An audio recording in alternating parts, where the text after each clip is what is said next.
Welcome back. As we hit the home stretch of the hour, we thought we should just pause and get you a quick update on what the weather is looking like, given just how many of the headline stories in the country are weather-related. 20 people having died due to flooding in KwaZulu-Natal, while the Border Management Authority has announced 5 of its entry ports have been closed due to heavy flooding. Our man on that story here, at least, is Mr. Joel Guy, a meteorologist here at the SABC News Channel.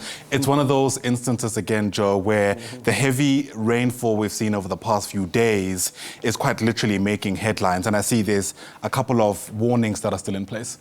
Oh yeah, we still have some warnings for other parts of the country. Thankfully, things have started to ease down a little bit for parts of KwaZulu-Natal. We're still going to be seeing some scattered thunderstorms for the interior of the province, but for Durban, Richards Bay and the eastern sections, things are going to be a little bit easy today.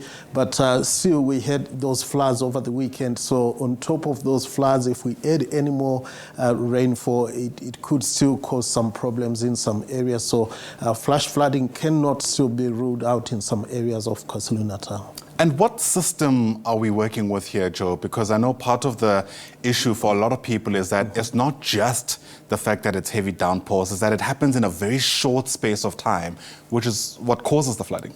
Yeah, well, what we are currently seeing is it's just normal summer weather patterns. Yeah. But for the eastern parts of the country today, the reason why the rains have started to ease down is because we have an area of high pressure which is driving cooler air, which normally just gives us light rain and drizzle. So that's why even in Gauteng we woke up to cloud and rainy conditions. But what we've been seeing over the weekend, we had quite an active storm system that moved through the eastern parts of the country, including Gauteng, of course. Yeah, and I see a lot of that is still being predicted for, I think it's today and tomorrow. But you speak about this being just normal weather that we should anticipate at this time of the year. Today is the first Monday of March. I wonder how long you reckon this will last as we, I suppose, reach the tail end of the first quarter of the year.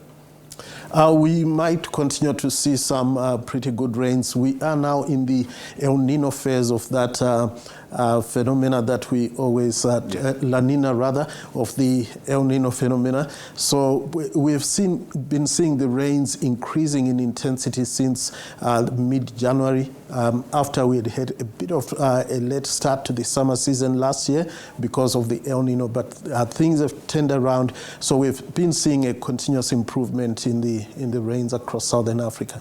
People will not forgive us if I don't throw climate change in there somewhere, so I have to ask you about that. But perhaps with a focus on Limpopo, right? That's a province that went through severe drought at some stage late last year. In fact, there was real concerns among farmers whose cattle were dying. And now they're also dealing with a lot of flooding. I mean, dare I say, is that an instance of those signs of that climate change? Of climate change. Well, like we always say, we can't attribute every severe weather event to climate change. But what we are starting to see over a lengthy period of time is that the severe weather events are now becoming more frequent and more severe. And that has been the case even for South Africa. Whenever we have had these heavy downpours, they've been really heavy, even including the heavy snowfalls that we saw last year in KwaZulu-Natal. That's also a sign of what the effect of climate change could be. Absolutely. All right. Well, Joel Guy, thanks for always breaking these things down for us. There you have it. Hopefully it makes a bit more sense. With that, let's get you your full weather update from the weather desk.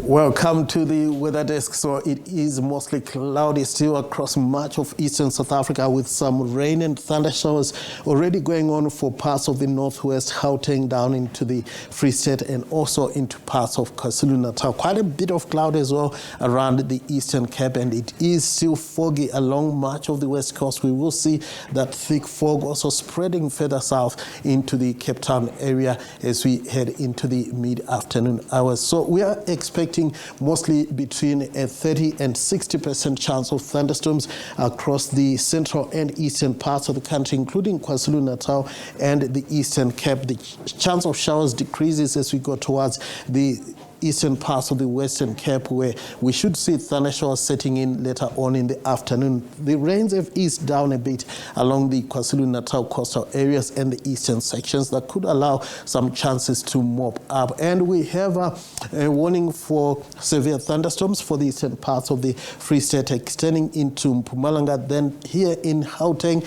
and the northwest, we have between a level 2 and level 4 for heavy disruptive rains that could result in localized flooding in those parts of the country. So you need to be extra cautious. If you're in these parts of South Africa, the severe storms could produce damaging winds, a lot of lightning, and even a lot of hail in some areas. And now for a closer look at what you can expect for your part of South Africa. Gauteng is going to look more like this, mostly cloudy with rain and thunder showers. Temperatures in the lower to mid-20s, with Pretoria making it to 24 degrees. It is going to be rather dry for the easternmost areas of Limpopo. Rain and thunder showers forecast for the central and western sections. Hot for Palabora, 32-30 for Giyani, the same for Musina, and a pleasant 25 for the high in Polokwane.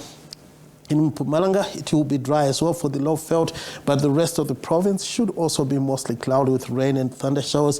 Bombela peaking at 25 degrees. We are expecting a wet one for KwaZulu-Natal, light rain for the coastal areas and the eastern sections, warm for Durban at 27 degrees. The Eastern Cape will see isolated to scattered thunder showers, especially for the central areas. It's going to be sizzling hot for the central parts and northwestern areas. It gets even hotter as we go towards the Western Cape. Look at Oudtshoorn making it to 38, 37 for Worcester. Cape Town should make it to 30 degrees this afternoon. There is also a chance of showers for the southern and eastern areas of the Northern Cape. Appington will get away with partly cloudy skies and a sizzling 35 for the maximum.